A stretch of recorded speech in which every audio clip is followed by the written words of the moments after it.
in our initial box, we got chicken breast, we got pasta, we got cans of green beans. So today's meal is going to be, we're going to make an alfredo sauce, very traditional sauce to be served with pasta. Now, oftentimes that would be linguine or fettuccine, but we're just going to use this rotini. So we're going to make the alfredo sauce by sauteing a little bit of garlic in some butter. You could traditionally use heavy cream, but we're going to make sort of a roux, which is basically butter and flour together, which is going to thicken up the milk. So if you don't happen to have heavy cream around, it's an easy way to make a thicker milk-based sauce. So it'll have the flavor of garlic, and we'll also use some Parmesan cheese in that. The green beans we're going to take out of the can. We'll rinse them to get rid of the fluid or the liquid that's around the green beans, because sometimes that contains a lot of salt. And then we'll saute some garlic and onion to do those at the last minute. The chicken breast, I just tossed them with some olive oil, salt, pepper, and Italian seasoning, and we'll just put them on the grill. They won't take very long to cook because they're so thin. And then at the end, we'll slice that and put that on top of our fettuccine. Our alfredo sauce, we're just gonna saute some garlic a little bit and some butter. The thing is 2 ounces of butter and 2 ounces of flour. That's by weight. So that'll be the amount of roux that we need to thicken a quart of milk, which is what we're planning to make today. So I just want to saute the garlic a little bit before I start adding the flour for the roux. Garlic doesn't take very long at all to cook, and in fact, if you overcook it, it'll get bitter and it won't be pleasant if you burn the garlic, you'll start over because you won't be happy with the result. So really, when you're sauteing garlic, when it's fragrant, that's when it's usually a good time to go. So I'm just going to mix in this flour with this butter. And roux, they say, the rule of thumb is it should look something like wet sand. So in Galveston, we're quite familiar with wet sand. So we do want to cook it for just a couple of minutes because otherwise you'll have sort of a floury flavor, and we're not really going for that. So we'll just cook that for a couple of minutes before we add the milk. A lot of commercial kitchens make roux way ahead of time, and they just keep it on hand because it is a time-consuming thing, especially when you're making roux that are dark for like gumbos and things like that. But this is going to go quick because we don't want it this one dark. We want this one to be light. So I'm just going to add the milk. We're just going to let that temperature come up. So what I'm doing with the whisk is I'm just breaking up the clumps of the roux. So that will dissolve in the milk, and that roux will help to thicken our sauce. Once the temperature of the liquid heats up enough, then we'll be able to see the effects of that roux.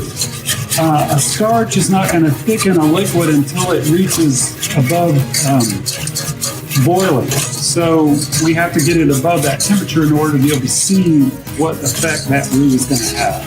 So it takes a few minutes to get there. I might also point out, I'm making this sauce, it's a white sauce in a stainless pot, which is the recommendation if you're doing any kind of a white or light colored sauce. If you use aluminum, you run the risk of when you're whisking it, sometimes it'll turn your sauce a little bit gray. So I recommend using stainless for light sauces. And then we'll probably we'll start with a half cup of the Parmesan cheese. Parmesan cheese is pretty salty, so I won't adjust for seasonings until after I add the Parmesan cheese. I'll also put a little bit of minced parsley in this, just for color.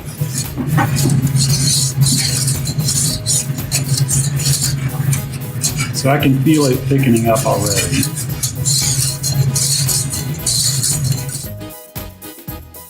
Gonna add the Parmesan cheese, let that melt in there.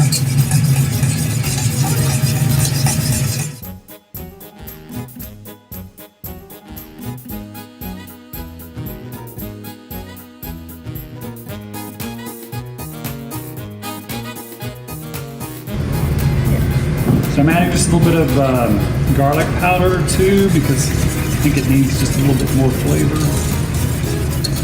And if we were gonna put some pepper in this, we would use white pepper because we've got a white sauce. So a little bit of white pepper.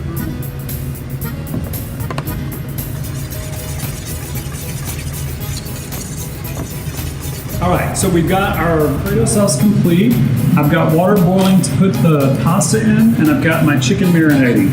So I'm gonna go ahead and open up the green beans and rinse them off, so that probably the last thing I'll do when I'm getting ready to serve the plate is to saute these green beans with the aromatics, the onion and the garlic. So I'm gonna go ahead and get them ready so that I can do that really quick at the last minute. So the thing with pasta is you gotta make sure you have plenty of water. Usually 6 times the water to the amount of pasta. So if you got a pound of pasta, it should be 6 pounds of water, which is actually a little less than a gallon. So the important thing with pasta is you wanna kinda keep it stirring because you don't want it to stick together in one big clump. And that's whether you're doing, it doesn't matter the shape of it. So I'm just gonna bring it back up to a boil and then I'll turn it back down. These chicken breasts are thin, so I don't think they're gonna take very long on the grill. So I'm just gonna set them on there and we'll probably just turn them on once on each side, and probably plenty. I think that most people make a mistake when they're grilling or whatever, is they wanna move the food right away. They wanna flip it. And so a good rule of thumb is if you can lift the food and it's not sticky, that means it's caramelized. So if it's caramelized, then it's time to move it. If it's still stuck like that, just leave it. It'll be ready in a minute.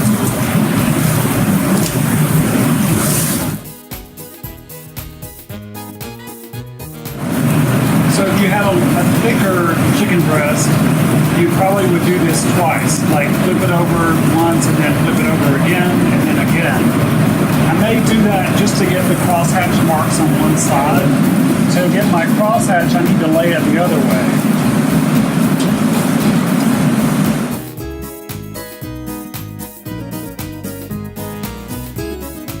Right, so the pasta's done. I'm just gonna drain it in the colander and then we'll combine it with our sauce. Hold your pasta for a time without putting sauce on it, then I usually recommend that you add a little bit of butter or olive oil. But if you're going to sauce it fairly quickly, then don't add the butter or the oil because then your sauce isn't going to stick to it, which will kind of create a barrier. Right, so we're going to take the pasta now and pour it into the Alfredo sauce. We usually recommend using rubber spatulas for stirring pasta because otherwise sometimes you'll sort of break all your pasta if you use like metal spoons. So this way you don't damage your pasta. So just tossing in the sauce. Just gonna slice the chicken on we call that on the bias. So just on the diagonal, basically. We normally would do this at an angle because it fans out, like if you were going to lay it over the top of a bowl of pasta, it fans out better. So for the green beans, we're just going to melt a little butter. We're going to use a little bit of onion and garlic, and so we always start with the onion because it takes longer to cook. As I was saying earlier, when we put the garlic in the sauce, it doesn't take very long, and in fact, if it browns, it starts getting bitter. So I'm just going to cook the onion, give it a head start, and then we'll add the garlic.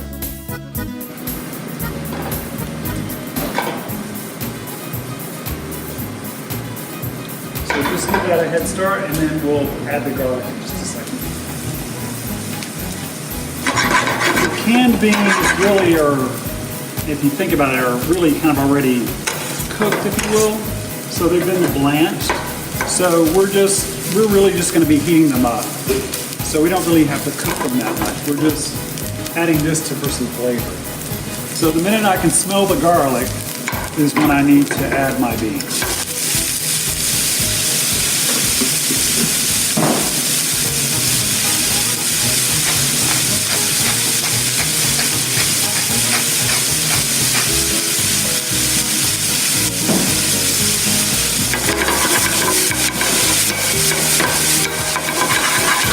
We're basically really just kind of warming this up.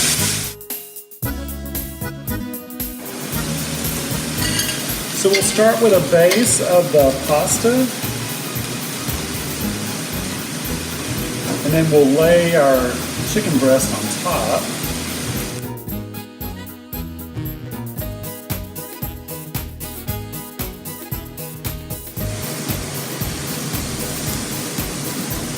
And there we go. Quick and easy. Dinner in 30 minutes. So here's our finished plate.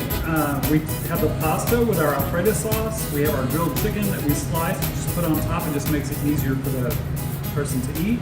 And then our green beans that we sauteed with a little bit of onion and garlic. So now dinner's ready and the family can join, right?